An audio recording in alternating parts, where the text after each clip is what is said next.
Good morning to you. So she lives to fight another day for Brexit. But what now? Theresa May has survived, but what's next on the agenda? And it is a matter of urgency, isn't it?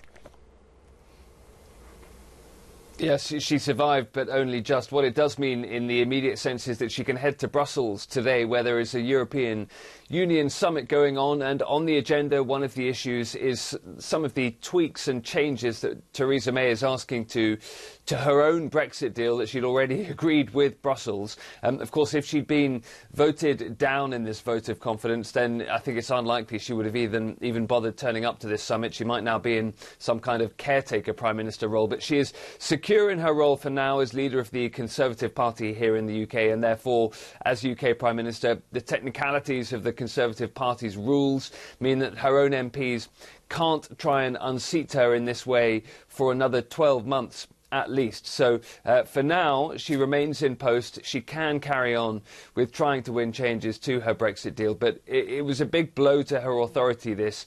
Despite it being a win, she saw over 100 of her own MPs voting to try and get rid of her. That doesn't speak to a Prime Minister or a party leader that is secure, that has authority, that is well respected by many of her own MPs. So it was a win, but not a particularly successful night for Theresa May nonetheless. Well, they've certainly made sure, Ollie, then that she's not going to be putting herself in line in the next election. She's already said, and I'm assuming based on what she saw and the dwindling support there and how they've made her feel, that she won't be putting herself up there for the next election in 2022.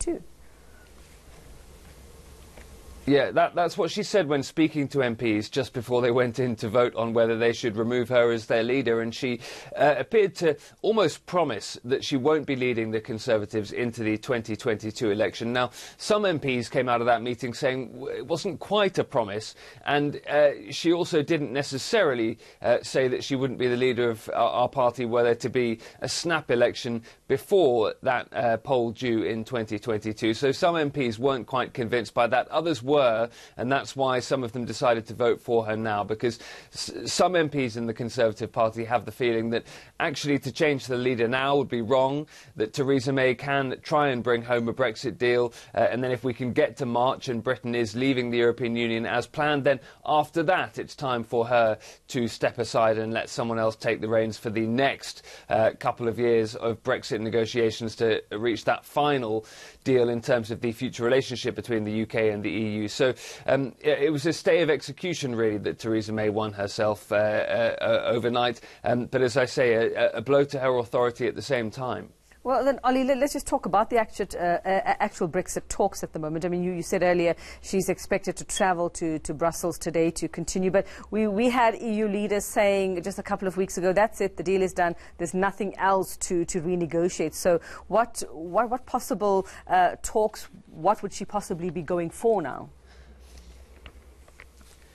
Yeah, so there are two sections to the deal that Theresa May reached with Brussels. The first is the withdrawal agreement, the technicalities of how Britain leaves on the 29th of March next year. The second is the political declaration with regards to the future relationship between the UK and EU. That's still pretty vague, but there is, in all of this, a backstop solution to the Northern Ireland border. This idea that if you haven't reached a full trade agreement with the EU in 2 years after leaving the bloc, you need to have some kind of insurance policy that keeps the border open between Northern Ireland and Ireland. It's that backstop that so many of Theresa May's MPs are so worried about. They say it could leave Britain stuck in essentially European Union membership indefinitely without the power to unilaterally pull itself out of it. Theresa May believes it's that she can win some legal assurances about, and there is talk that European leaders today in Brussels will be discussing a draft of some language which could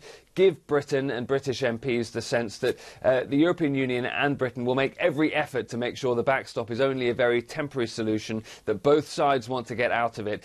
MPs here that have concerns about the backstop will be worried that what Theresa May can bring back is not legally binding, and therefore they won't go for it. So Theresa May still has a lot to do. It's not, you're right, a renegotiation, a reopening of wholesale talks about the deal, but she hopes she can bring back enough detail on that backstop to satisfy enough of her MPs to vote for this when she finally brings it to Parliament. All right, thanks very much, our UK correspondent Ollie Barrett.